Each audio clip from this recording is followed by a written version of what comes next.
Hello guys, welcome to my YouTube channel. In this video today we will learn how we can apply gradient descent algorithm to our univariate linear regression hypothesis. Okay, so we all know the univariate linear regression hypothesis is given by this particular formula. A hypothesis can be as simple as this: theta 0 x0, theta 1 x1. Okay, so x1 is our actual given value and y will be our actual value. For x1 will be the feature, y will be our actual value. Okay, so in this case, let's say the points I have marked in with plus sign here are our actual values and this particular line is our hypothesis. Okay, so our aim here is to minimize the error between the predicted value and the actual value. If you see at this particular point, predicted value is somewhere here, but actual value is this much, right? So our aim is to minimize the error between these two, but not considering individual examples, but instead we consider all the training examples given as a whole and then arrive at some cost function. Okay, so that cost function is given here. This is our cost function, 1 by 2m summation over all the training examples. And what I am summing? I am summing the error between the predicted and actual value and I am summing them over. So this is our cost function, and if you plot it, it will look like a convex shape. So this is how our cost function will look like. As you all know, in univariate linear regression, the parameters that we have to learn are only two, right? Theta 0 and theta 1. Correct? These are the only learnable parameters. And we also know that for all the training examples, x0 will always be equal to 1. Okay, so please remember this, keep it in mind. Now, we have this cost function here. If we expand it, instead of y hat, I will just provide my hypothesis here, right? So, hypothesis is theta 0 x0, theta 1 x1. Since I am summing over all the training examples here, I am just pointing it out as xi of 0, xi of 1.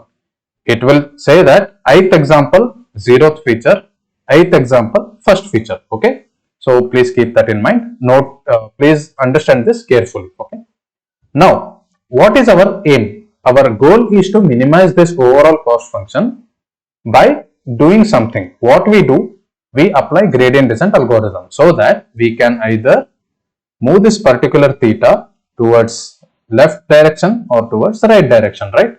So how we can know in which direction we have to move?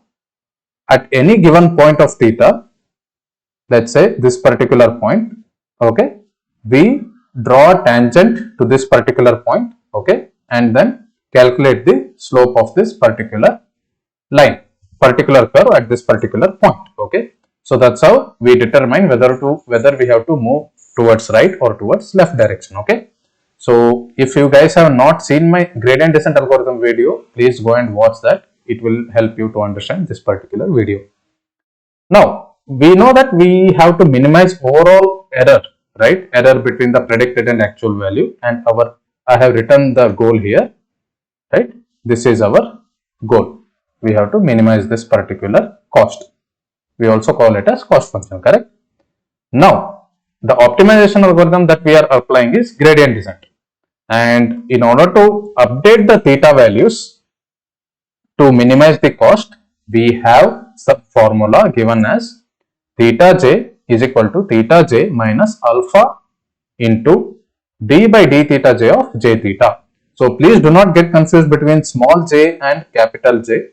Small j here represents the number of features that we have. Capital J is our cost function. Okay, this is our cost function. Cost function. Now we know that in univariate linear regression we have only two parameters to learn, theta 0 and theta 1. That's why the gradient descent algorithm becomes, instead of generalizing with theta j, we can write it as theta 0 is equal to theta 0 minus alpha into d by d theta 0 of j theta 0 comma theta 1.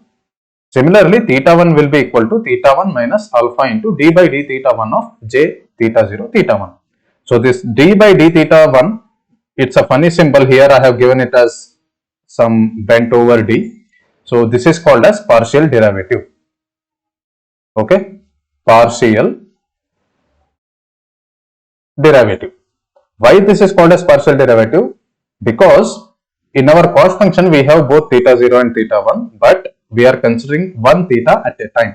We are getting the derivative of theta 0 with respect to j theta 0 theta 1, and in the next step we will be getting the derivative of theta 1 with respect to j theta 0 theta 1. That's why we have partial derivative here. Now I am just writing down the cost function here another time so that I can tell you guys what this d theta by d theta 0 look like. So if you guys know the derivatives which you have learned in class 11 or class 12, it will be easy for you to derive this partial derivative. If you guys do not know about derivations or about the differentials, you don't need to worry about that because I have given the formula here. You don't need to know how to derive this, okay, or don't need to remember either. If you just know the formula for d by d theta 0, it will just work good for you guys.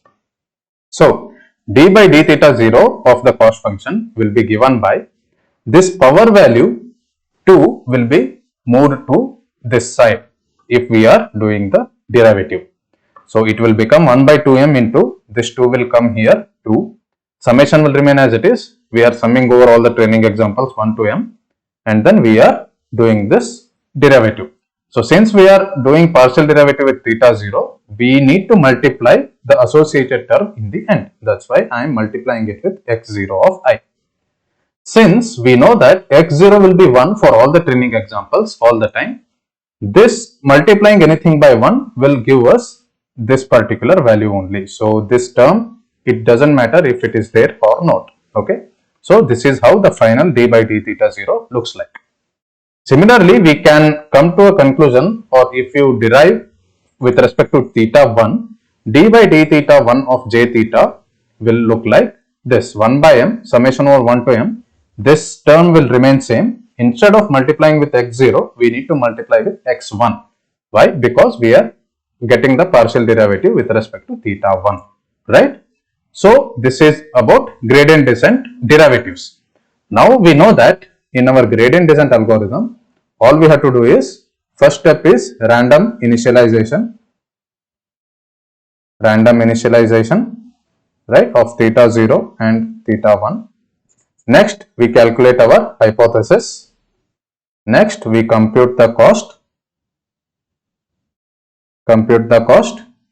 and then we repetitively apply theta 0 is equal to theta 0 minus alpha into d by d theta 0 of j theta 0 theta 1, and then theta 1 is equal to theta 1 minus alpha into d by d theta 0 of, sorry, this will be d by d theta 1, okay, d theta 1 of j theta 0 comma theta 1.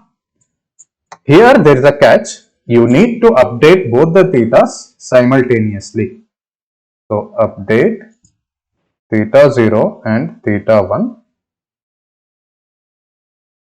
simultaneously.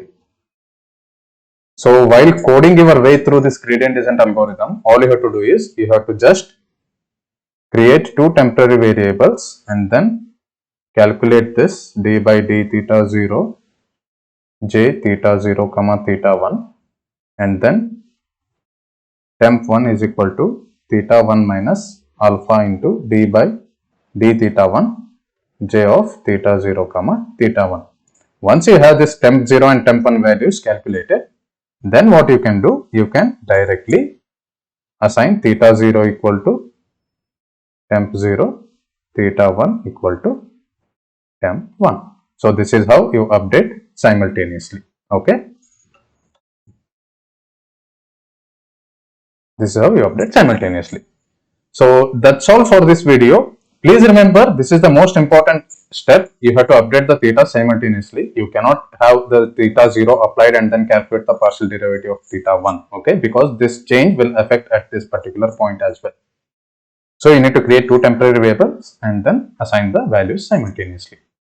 So that's it for this video. Hope you guys understood about this equation.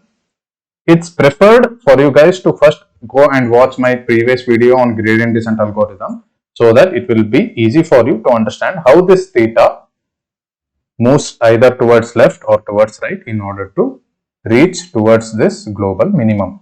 At this point, the slope or the differentiation will be 0. That's why once we reach at this particular point, it is understood that we have reached to a minimum cost and there cannot be more convergence. Okay. So hope you guys enjoyed this. I will come up with multivariate linear regression in my next videos and how we can apply gradient descent on top of that. So stay tuned. Happy learning. Bye bye.